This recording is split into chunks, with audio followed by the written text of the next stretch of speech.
In my last video, I showed that if we assume both an interactionist view as well as the theory of evolution by natural selection, there must have been a moment in time which I label the initial alteration. The initial alteration is the first instance in the change in behavior of matter in the brain from what would be expected if it were behaving purely by the conventions of physics and chemistry, and it took place in some organism in our evolutionary past. There are many questions regarding this moment in time. The first I will address is whether or not this organism that this initial alteration took place in had a brain or not. I find it very likely that it did. First of all, because we know that most of the matter in the body is not being changed in any way. It is only in the brain that a change in behavior from the conventions of physics and chemistry ever seem to take place. While I will not say it is impossible that the initial alteration took place in an organism that did not have a brain, I am going to assume that it did take place in an organism that did have a brain. Another question to be asked is, what organism did this take place in? Just in general. Was it a fish? Was it a bug? This is sort of the same thing as asking how long ago it took place. Unfortunately, this is very hard, maybe impossible to answer, because we don't have a time machine. But if we are saying that this creature had a brain, it most likely had some way of moving around and also had a visual system of some sort. Yet another question to be asked is, what matter in the brain did the initial alteration take place with? This is also difficult to know, but we do know that most organisms on Earth, even insects, well, I'm sorry about that, most organisms that have a brain, I should say, even insects, or let me rephrase it again, most organisms that have a brain or have some sort of a nervous system, including insects, use chemicals such as both sodium and potassium ions in their brains. Even chemicals such as serotonin and dopamine make some appearances in insect brains. I would say that any chemical that seems to be used in a large amount of different organisms on Earth is a viable candidate for possible having been the possible chemicals used in the initial alteration. I will not list all of the chemicals associated with brain activity here, but I will give some links in the description. Another important question is, was consciousness involved or not? Or was the initial alteration due to something that wasn't consciousness, but that conscious later arose from?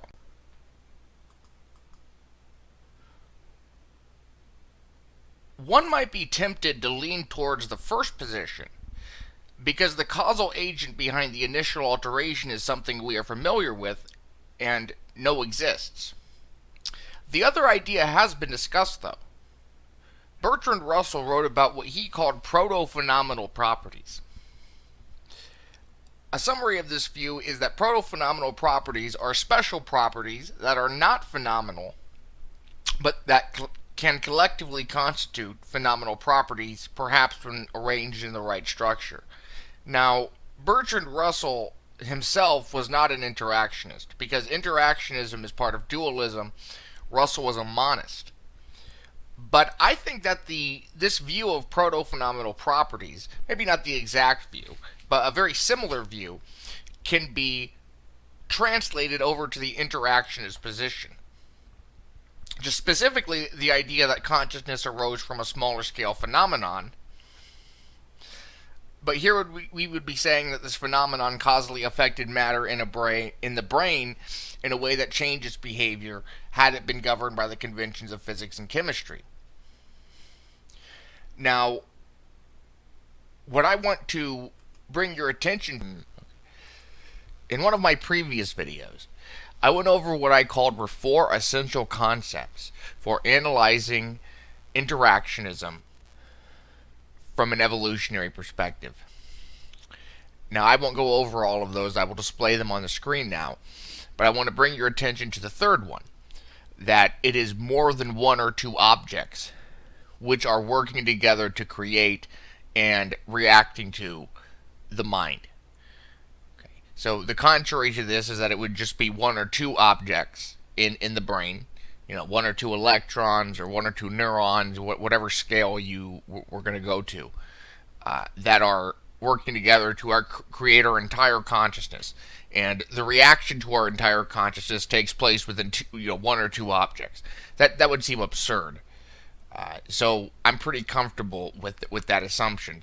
So if we're going to say that we have multiple objects in the brain that are causally associated with each other in a way they could not be before, well, perhaps this happening on a much more simplistic scale could be a candidate for the initial alteration. Now, I'm not 100% certain of that, but it's just an idea.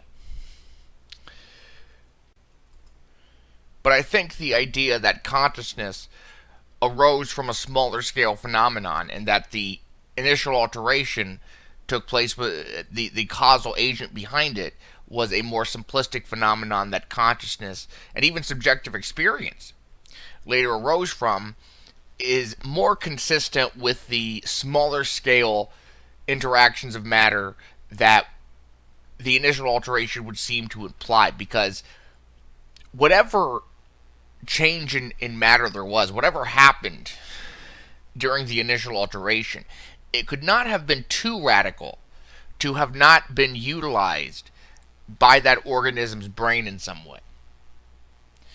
And it just seems to me, I'm not going to say there's any proof, because I don't have any proof of it, it's just an idea, but it seems to me that it would have to have been a smaller type of phenomenon, and any interaction, any reaction to consciousness or even subjective experience, to me, would seem too complicated to be able to be utilized by that organism. But I could be wrong about that. It's just an idea. But at any rate, I think it's pretty clear that the initial alteration opens up experimental possibilities. Whether you think that it was a smaller scale phenomenon, which I think is the best for experimental possibilities, because if that is true, it may mean that we do not have to replicate an entire nervous system or an entire brain. But even if we did, even if it did take place due to consciousness or something, we still may be able to detect such a thing easier than we would be able to detect the changes going on in the human brain, for example. But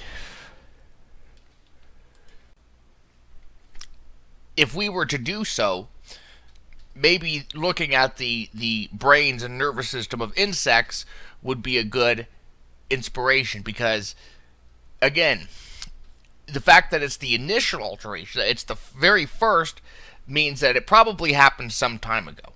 Again, we're not 100% certain if it was a bug or a fish or even a small mammal, a reptile. We don't know for sure, but the smaller the animal, the more simplistic the animal, I think is a better guess for where it took place. But I will make many more videos on this. This is just an introduction to it, along with the video I made before this. And as always, any comments and questions are welcome.